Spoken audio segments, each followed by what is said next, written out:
Assalamualaikum, bertemu lagi dengan aku Damara. Salam sehat selalu. Teman-teman, bulan Ramadan sudah berlalu.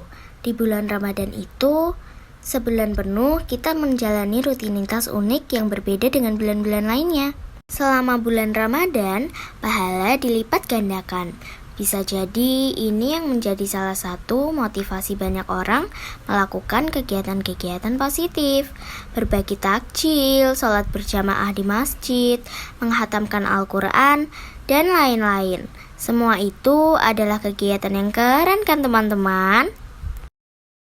Nah, coba bayangkan jika kegiatan sekeren itu kita lanjutkan di bulan-bulan sesudah Ramadan, sehingga menjadi kebiasaan baru yang positif.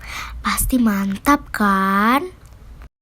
Tahukah teman-teman, kebiasaan kita sangat menentukan masa depan kita loh. Itu karena kegagalan atau kesuksesan kita salah satunya ditentukan oleh kebiasaan kita.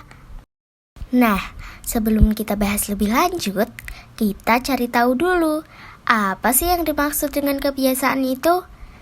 Kebiasaan adalah kegiatan atau perilaku yang dilakukan secara berulang atau terus-menerus dengan cara yang sama sehingga kita menjadi terbiasa dan menjadi bagian dari kehidupan kita.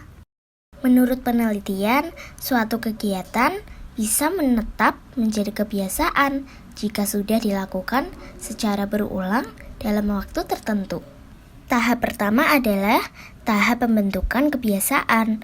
Tahap ini memerlukan waktu 21 hari. Di tahap ini, suatu kegiatan belum cukup kuat untuk menetap menjadi sebuah kebiasaan baru.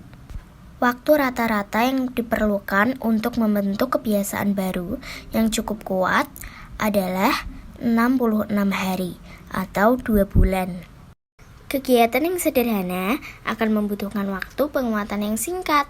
Makin rumit suatu kegiatan, makin panjang waktu yang dibutuhkan untuk menguatkannya menjadi sebuah kebiasaan baru.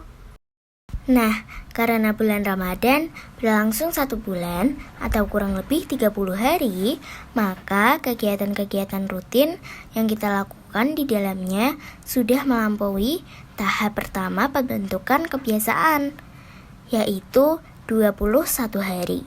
Supaya menjadi kebiasaan yang cukup kuat, kita harus melanjutkannya pada bulan-bulan sesudah Ramadan. Lalu, apa kegiatan positif yang bisa kita teruskan? Yuk, simak 3 kegiatan positif berikut ini. Makan bersama. Terdengar sepele ya teman-teman, tapi jangan salah. Di zaman yang serba sibuk seperti sekarang ini, kebiasaan makan bersama perlahan mulai luntur. Penggunaan gadget yang tidak bijak ikut mengurangi interaksi sosial secara langsung dengan orang-orang di sekitar kita. Ada yang makan sambil bermain gadget, ada yang makan sambil menonton TV, malah ada yang memilih makan di kamar masing-masing. Ramadan membuat kita mengubah jam makan dari 3 kali sehari menjadi 2 kali sehari, yaitu saat sahur dan berbuka. Menariknya, hampir semua keluarga mempunyai kesempatan untuk sahur dan berbuka bersama dengan semua anggota keluarga masing-masing. Dan ternyata ada banyak manfaat yang bisa kita ambil dari kegiatan makan bersama. Beberapa di antaranya adalah membangun komunikasi antar anggota keluarga. Saat makan bersama, ayah, ibu, dan anak-anak bisa saling berbagi cerita. Saat seseorang sedang bercerita, maka dia sedang berlatih mengembangkan keterampilan berbicara dan mengeluarkan pendapat. Di saat yang sama, anggota keluarga yang lain belajar meningkatkan keterampilan menjadi pendengar yang baik dan sabar. Dengan terlatih mendengar orang lain bercerita, kita dapat mengasah rasa empati dan peduli pada orang lain, dan tidak hanya fokus pada diri sendiri. Mengajarkan etika makan di meja makan. Anak belajar sopan santun atau tata krama di meja makan, mengambil makanan secukupnya, berbicara saat mulut tidak penuh dengan makanan, mengunyah tanpa mengucap, dan lain-lain. Meningkatkan kerjasama antar anggota keluarga. Anak dapat dilibatkan dalam menyiapkan makanan. Ada yang menyiapkan makanan di meja makan, mengangkat piring kotor, dan membereskan meja makan setelah makan bersama usai. Jadi, biasakan makan bersama ya teman-teman, setidaknya saat makan malam. Jika pada hari biasa, karena kesibukan masing-masing tetap tidak memungkinkan, usahakan makan bersama di akhir pekan. Percayalah, meskipun cuma dilakukan di akhir pekan, kegiatan makan bersama tetap dapat meningkatkan kehangatan hubungan antar anggota keluarga. Keren kan teman-teman? Kegiatan positif berikutnya adalah sholat di awal waktu. Di bulan Ramadan ada ibadah spesial, yaitu sholat tarawih. Banyak orang berbondong-bondong ke masjid untuk sholat berjamaah di awal waktu. Para ahli mengatakan, kiat supaya kita sukses dalam membentuk kebiasaan baru adalah dengan memilih kegiatan yang sederhana dulu, supaya mudah dan ringan rasanya. Yang penting, rutin dan konsisten. Jadi, bagaimana kalau kita pilih sholat di awal waktu saja dulu?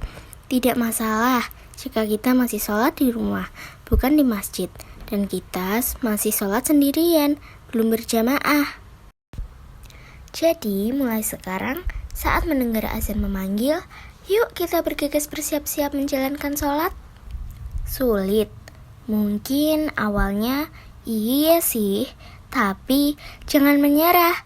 Lama-lama kita akan terbiasa. Yang penting kerjain aja. Percayalah, kita pasti bisa. Lalu, kegiatan positif yang terakhir adalah berbagi atau sedekah. Saat bulan Ramadan, kita lihat banyak orang berbagi takjil di lampu merah. Panti asuhan kebanjiran sumbangan, bapak becak menerima banyak sembako. Agama mengatakan, di setiap rezeki yang kita terima, ada hak orang lain. Bukankah kita selalu mendapat rezeki setiap hari, bukan hanya di bulan Ramadan? Itu artinya kita harus tetap berbagi, tidak hanya di bulan Ramadan. Oh iya teman-teman, panti asuhan, panti jompo, rumah singgah, bapak penarik becak, kaum duafa selalu ada setiap hari, bukan hanya di bulan Ramadan. Itu artinya kita harus tetap berbagi pada sesama yang membutuhkan, tidak hanya saat bulan Ramadan saja. Yuk, kita sisihkan sebagian dari rezeki kita. Bisa jadi pada awalnya kalian akan merasa berat dan sayang saat uang jajan kalian berkurang. Itu wajar teman-teman. Tapi saat kalian berbagi, lihatlah wajah mereka, tataplah sorot mata bahagia mereka, lihatlah senyum tulus mereka, dan dengarkan lantunan doa yang mereka panjatkan. Percayalah, itu semua akan membuat kalian terharu dan akan ada rasa syukur di hati kalian karena ternyata kita masih lebih beruntung dari mereka. Dan itu bisa membuat kita kecanduan loh teman-teman, kecanduan yang mengasyikkan. Jadi selamat berbagi teman-teman. Itu tadi teman-teman, 3 kegiatan keren yang perlu kita jadikan kebiasaan baru yang positif. Pertama, makan bersama. Kedua, sholat di awal waktu. Dan ketiga, berbagi atau sedekah. Yuk kita jadikan kegiatan-kegiatan keren selama Ramadan menjadi kebiasaan baru di bulan-bulan selanjutnya. Sampai di sini dulu video kali ini. Semoga kalian terinspirasi. Sampai jumpa di video berikutnya. Jaga kesehatan dan tetap semangat. Assalamualaikum. Dadah.